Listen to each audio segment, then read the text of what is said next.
नमस्कार। शेर घाटी जमीन से जुड़ी एक ऐसी सियासत जहां 2025 के चुनाव में पूरी बिसात ही पलट गई।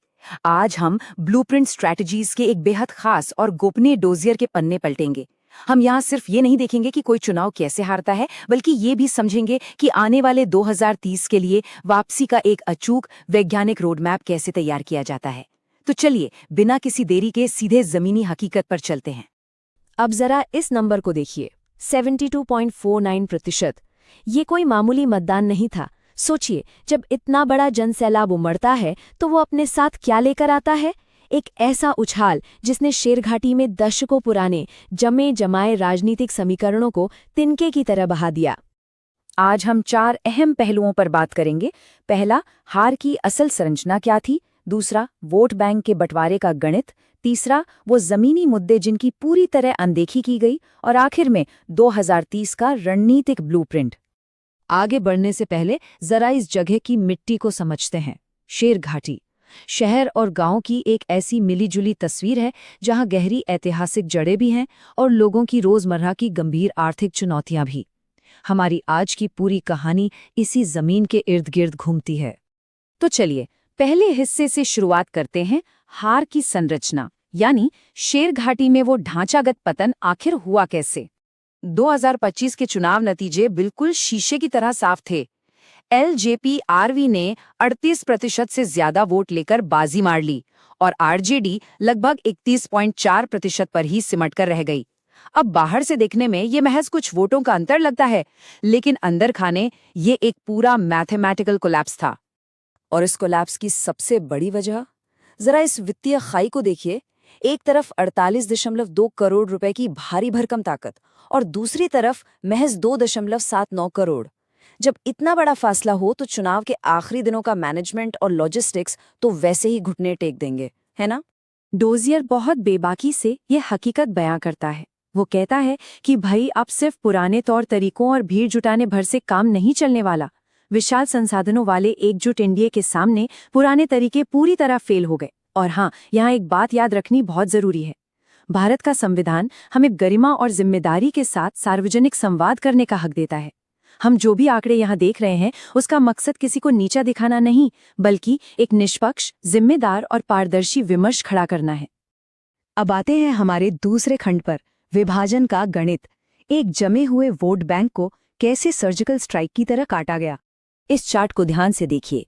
जनसुराज पार्टी ने 9% से ज्यादा वोट अपनी तरफ खींच लिए और एआईएमआईएम ने 7% से ज्यादा। ये कोई आम वोट नहीं थे, ये वो निर्णायक स्विंग वोट थे जो सीधे तौर पर जीत और हार के बीच की दीवार थे। इसके पीछे का सच और भी ज्यादा चुभने वाला है।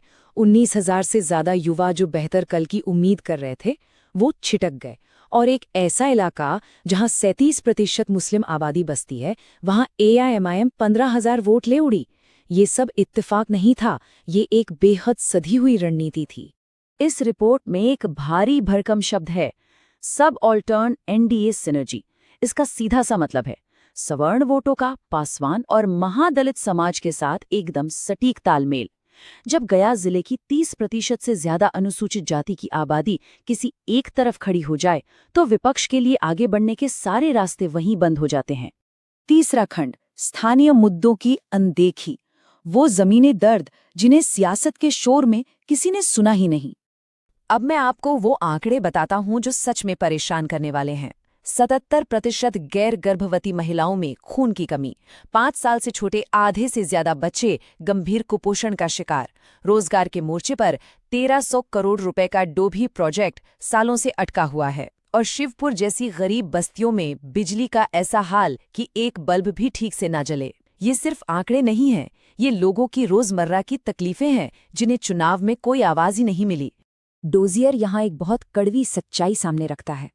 अगर आप इन बुनियादी जरूरतों, महिलाओं के स्वास्थ्य और बच्चों के कुपोषण जैसे गंभीर मुद्दों को अपने कैंपेन का हिस्सा नहीं बना सकते, तो फिर आप महिला वोटरों को तो अपने आप ही खो देते हैं। पुरानी पितृसत्तात्मक राजनीति यहीं आकर सबसे बड़ी मात खाती है। आजकल के चुनाव सिर्फ जातियों के गुणाभाग से नहीं जीते जाते। ये मैप देखिए। आधुनिक रणनीतियां जमीन पर मौजूद बीमारियों, रुके हुए कामों और बुनियादी कमियों को इस तरह डेटा पॉइंट्स में बदल देती हैं।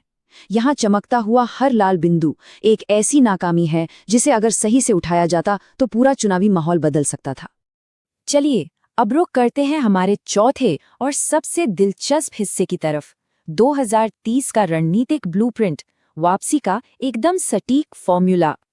ये चुनाव से पूरे 730 दिन पहले शुरू होने वाला एक बेहद कसा हुआ कैलेंडर है। पहले साल सिर्फ जमीन तैयार की जाती है, फिर अगले 6 महीनों में माहौल और नैरेटिव बनाया जाता है, उसके बाद जमीनी कार्यकर्ताओं को एक्टिव किया जाता है और आखिरी 90 दिनों में पूरे संसाधनों के साथ एक ऐसी दौड़ लगाई जाती है जिसे रोक पाना नामुमकिन हो। इस ब्लूप्रिंट के तरीके बेहद आक्रामक और स्पष्ट हैं। पंचायतों में हेल्थ ऑडिट करवाकर कमियों को उजागर करना, रुके हुए प्रोजेक्ट्स पर जन आंदोलन खड़ा करना, अलग अलग जातियों को माइक्रो लेवल पर जोड़ना और सबसे जरूरी, चुनाव के आखिरी दिनों की रुकावटों से बचने के लिए अपने वित्तीय संसाधनों को बहुत पहले ही सही जगह पर तैनात कर देना। अब जरा इस डिजिटल जाल को समझिए। WhatsApp pod architecture, booth level पर 450 अलग अलग ग्रुप्स जिन्हें जाति, उम्र और जेंडर के हिसाब से बांटा गया है ताकि हर वोटर तक सिर्फ उसके मतलब का मैसेज पहुंचे। लेकिन यहाँ एक बहुत जरूरी बात याद रखनी है। जब हम इतने गहरे स्तर पर डेटा इस्तेमाल करने की बात करते हैं तो भारत की डीटीपी यानी डिजिटल पर्सनल डेटा प्रोटेक्शन कानून के तहत लोगों की निजता और उनकी सहमति का सम्मान करना सर्वोपरि है। हम जो भी करें वो कानून के दायरे में और पूरी जिम्मेदारी के साथ होना चाहिए। और फिर आता है आखिरी प्रहार, गॉटवी प्रिसिजन इंजन। पोलिंग के दिन सुबह 11 बजे से पहले ही अपने 100% पक्के वोटरों को घर से निकालकर बूथ तक पहुंचा देना। टारगेट बिल्कुल साफ है, अपने मजबूत इलाकों में दोपहर होने से पहले ही 80% वोटिंग करवा लेना ताकि बाद में कोई गुंजाइश ही ना बचे। तो जाते जाते ये विश्लेषण हमारे सामने एक बहुत बड़ा सवाल छोड़ जाता है। क्या सटीक डेटा और विशाल पूंजी के इस नए दौर में पुराने ढर्रे वाली राजनीति टिक पाएगी? डेटा अब सिर्फ जानकारी नहीं है, ये रणनीतिक शासन की जान है।